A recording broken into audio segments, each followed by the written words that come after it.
Hi everyone, I'm Peter Jones. I'm based in northwest London in the UK, and this video is for the Printernet affiliates and the collaborative leaders group, and I want to show what networking can be like, the connections that we can follow and the journeys that we can go on, because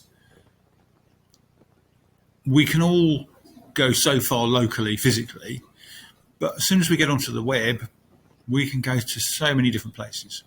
So this story started with one man, one amazing man, and ended up with my joining a community of over 25,000 people digitally working towards a similar cause to the one Michael had in mind when he started all this. So let me walk you through all this. So this is Michael's Twitter page. So back in 2016, right at the beginning of 2016, Michael had a group of Africans that he was supporting in his own particular way. He used to pay them, certain of them, stipends, as he liked to call them, and that meant that they could print. What you can see here is he's got a concept he called Printernet, and the groups that he set up in Facebook were typically called Printernet. But he was looking at village newsletters. You can see here a newsletter being printed. It's got the Printernet logo there. There is actually a Printernet logo as well, and he was a big supporter of education, and he understood that newsletters in African villages and even rural African villages was a way to communicate, to educate, to inform, all the good things that education typically normally tries to do. But unfortunately, he then, prior to the week of January the 25th, 2021, he passed away. And Michael was a guy, if you look at there's some comments here, there's 26 comments here, but one of them in particular said that Michael was a man who never left any stone unturned. And that was very true of him. But the other thing that I really loved him for was that he never turned anyone away. And that meant that I could go to Michael at any time in async ways. He was a big fan of what he called Twitter tennis. So he would go to people on Twitter and have long discussions with them. He didn't have so much time to meet people in a synchronized way, so video meetings and that type of thing. But he was very, very active. He was ADSD actually as well. So his activity levels were huge. I wish I'd had the same activity levels. But he was always there. If you needed to ask him a question, if you needed support or help, he was always there. And I just think that was huge. It was a really huge thing that he did. So him passing away, you're obviously thinking, okay, well, hang on a minute. He's got this group of people in Africa. What are we going to do with this group of people in Africa? So I thought, okay, and wait for the screen to wake up. But I thought, well, okay, I can continue to support them. I won't be able to support them the same way Michael did, but I will be able to continue supporting them. So this is going a little slowly, sorry. And what I did, because the Printernet brand name had already been taken in the UK, that wasn't something that I was going to be able to adopt. So I had to separate off the brand name idea. And instead I came up with a Facebook group where I said, what is it that we are actually doing? And Michael had always talked about leaders in the cloud and leaders on the ground. And it's so important to have reliable, trusted leaders on the ground in Africa, where you know that they're already working for the benefit of their local community. And that's something that we've developed a little since Michael's passing. So this is in this group. What we're also doing is we're trying to put guides together so that concepts like networking can be understood and can be followed by people in rural Africa who are perhaps newer to being online and can get an idea about how they can follow a path, how they can make connections, how they can build a network online. So this is what came out of what immediately came out of. I say immediately; it was about 2 months, but came out of Michael's passing. So going back to Twitter, because as I was saying, Michael was a keen advocate of discussion in Twitter and connecting with people. Some of our mutual friends that we had, in particular, probably a guy named Dave Wolf, got involved. He got himself involved in a group called Holochain, and so I think there were a lot of online discussions certainly between myself and Dave Wolf, several people in the Holochain community, and that proved quite productive because what it then led on to was contact from a gentleman named Jeff Emmett. Now, Jeff Emmett, I don't think I could have taken my next step without Jeff being involved. Sorry, my broadband connection is very slow. But Jeff is a guy who is very heavily involved in, certainly in the Commons Stack, which is another online community. But through the Commons Stack, he's also involved with another group called Token Engineering Commons. Now, I looked at both of these groups and I began to realise that there was a lot of activity going on behind the scenes from a Twitter perspective. So I thought, okay, is it possible to go and have a look behind the scenes? How do I get involved? And Jeff very kindly invited me to both the Commons Stack and Token Engineering Commons. And I went and I had a look and I thought, this is interesting. This is where a lot of activity is taking place. So then I thought, okay, the thing to do here is immerse myself in that community to find out, more. So this is the Token Engineering Commons Twitter feed. So the Twitter feed essentially is the external face or voice of what I've now come to know as decentralized autonomous organizations, or DAOs for short. Now, some of these organizations are smaller and some of them are bigger. TEC, Token Engineering Commons, is one of the smaller ones. It so happens that it's got a very interesting strand that I'm interested in, which is a community governance related strand to do with, first of all, dispute management, but from there leading into organisationally, how do we set up organisations digitally to work effectively and also peacefully and harmoniously. So that was a very interesting journey. You might be wondering, where have all the Africans gone at the moment? And I was potentially looking for cloud buddies for my Africans. There is a technology misstep in that Africans can primarily, basically rural Africans, can only access Facebook because Facebook offers a discount. Nobody else offers a discount to access the web. So Africans are piling into Facebook, but not so much some of the newer technologies. So this was Token Engineering Commons. As I said, I found a very interesting subsection within Token Engineering Commons. But obviously conversation was still going on in Twitter. So you might gather by now, I network a lot, I connect a lot using Twitter. So this time, possibly again through discussion with Jeff Emmett, an organisation called Gitcoin came to my attention.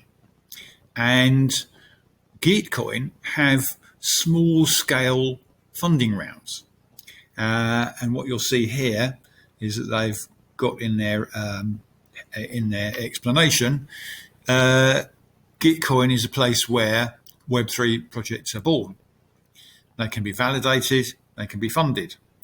And for round 14, so there's been 13 previously, they're looking to distribute $5 million to builders. Now, I don't know how many projects will get funded or grants, as they're often known in DAOs. But this got me thinking. I thought, well, look, if funding in what I now know as Web3, so online digital communities, is actually apparently it seems to be much easier than funding is in the conventional predecessor world, where you've got to be really, really hot on presentations and making pitches and so on and so forth. And that's not one of my skills. So I thought, okay, look, if this is an easier door to push at, maybe I can push at this door. So I went and I had a look at Gitcoin, and I thought, okay, that's definitely a possibility that I can follow. And by now, what I'd noticed was that if we have a look at the link tree for Gitcoin, what we will see, hopefully, when it wakes up. Yeah. So if we look here, we can see that one of the link tree options calls itself Discord community. I was now seeing this as a common thread to a good many online communities. And upon further research, more recent research, I can certainly say that this is the entry portal into Web3. A lot of them are run very differently. There's a lot of unique governance that goes on in these communities. But this was a common theme, and I thought, okay, I've got to get better at this. I've got to become reasonably proficient. So that was I'm not, yeah. So and what happens if you click on that? You get an invite to a Discord community, and you click and you accept and you go in, and there's a structure, and in that structure you can see how that DAO is organising itself. Typically, as I subsequently discovered, there will be a cryptocurrency associated with that digital community. Subsequent research tells me there are 20,000 or more than 20,000 cryptocurrencies now. So there are 20,000 and more communities associated with those cryptocurrencies. So that's a really interesting thing. I mean, my community experience is one of my big interest areas. So this was a big, I've got to go and look at this. I've got to go and have a look. So then further discussion online in Twitter, typically. Again, that's kind of my starting point very often. Me personally, other people will be different. And then I discovered an organization called Bankless DAO. And there'd been a lot of discussion. I mean, I was an admin for a large group of systems thinkers, something like 12,000 or so actual systems thinkers plus supporters and interested community. So the idea about being bankless and the fact that a lot of people in the world don't have a bank account.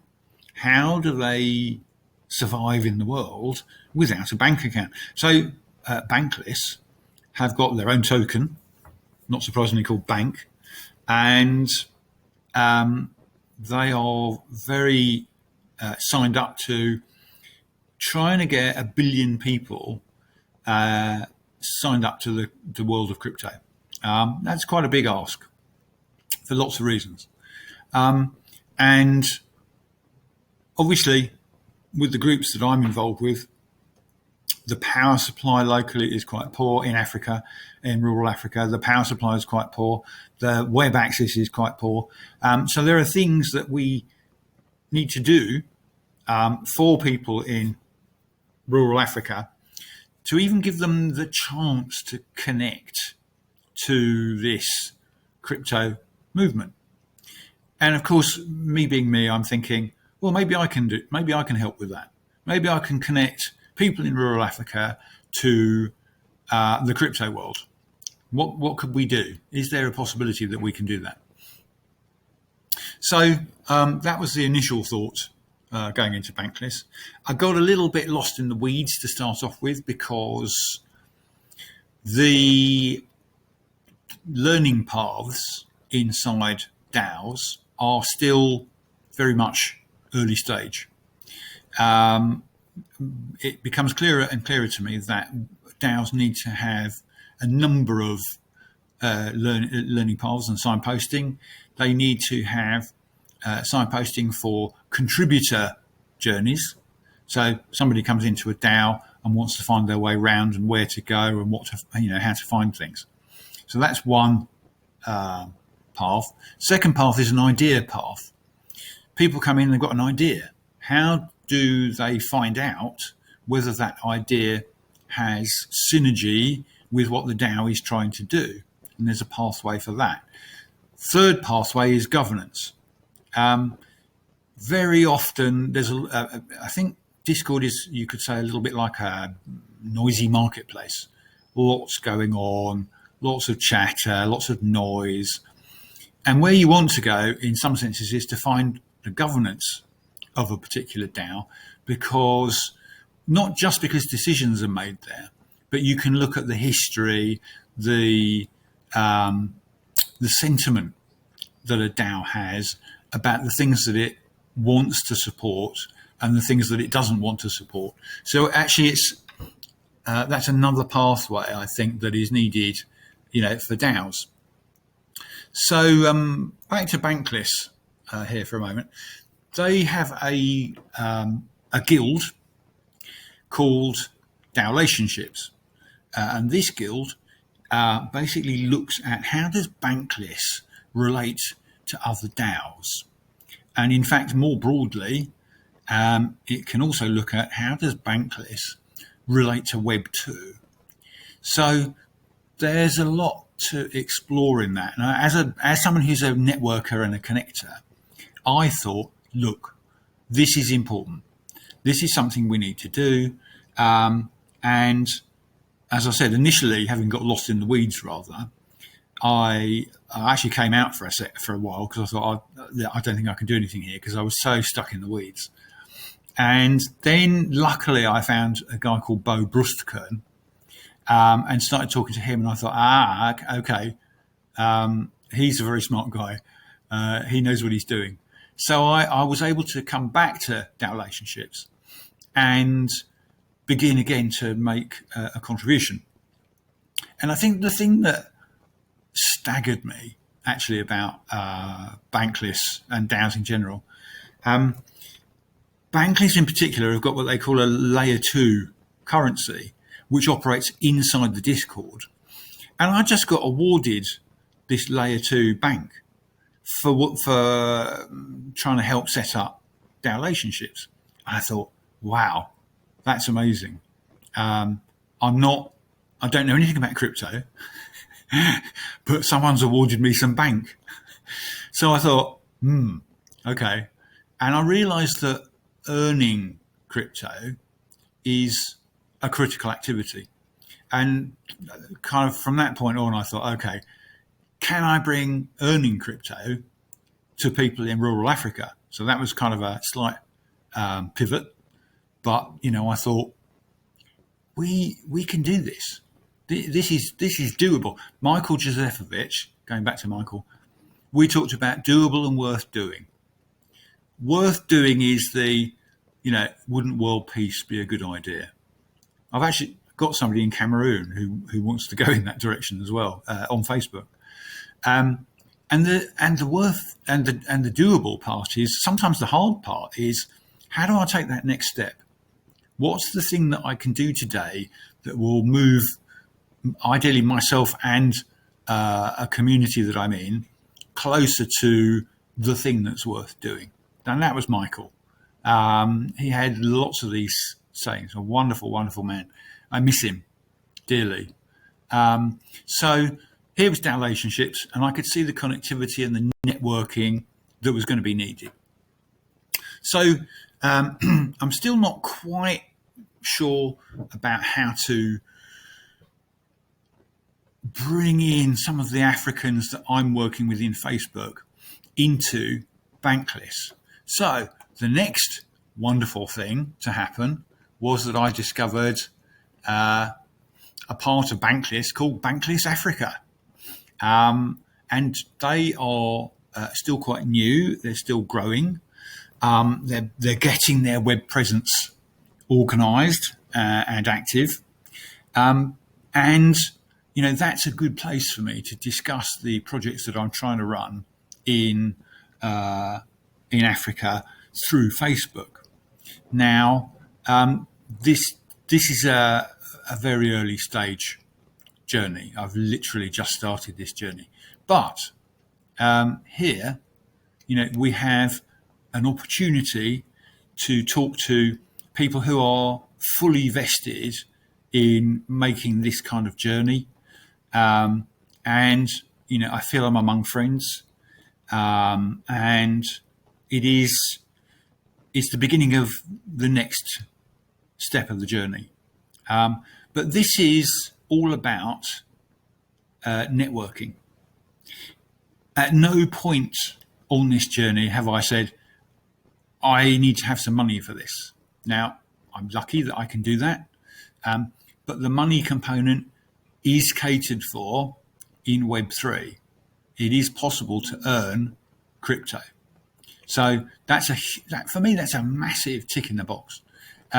So then it's about where do we go next? But this is networking. This is connectivity. This is going on a journey. This is being open to trying new ideas.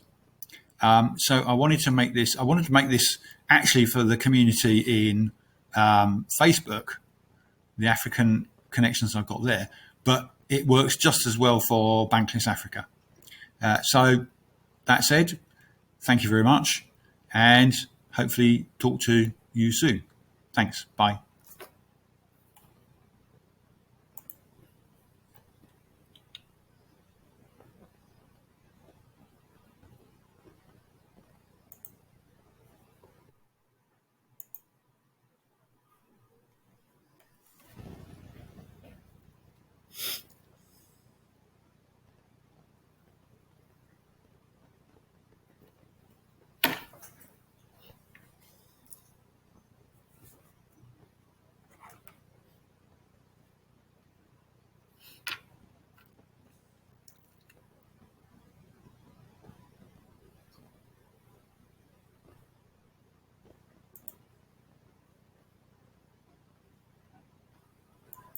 Hello.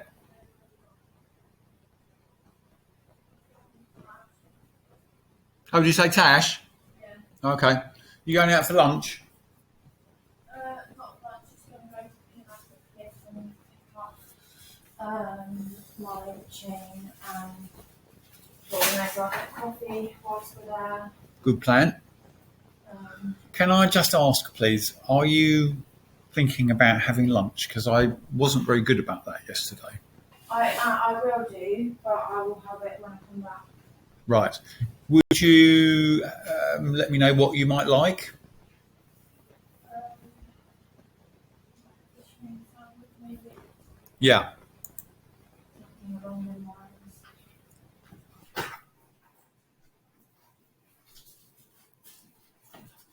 Fish finger sandwich.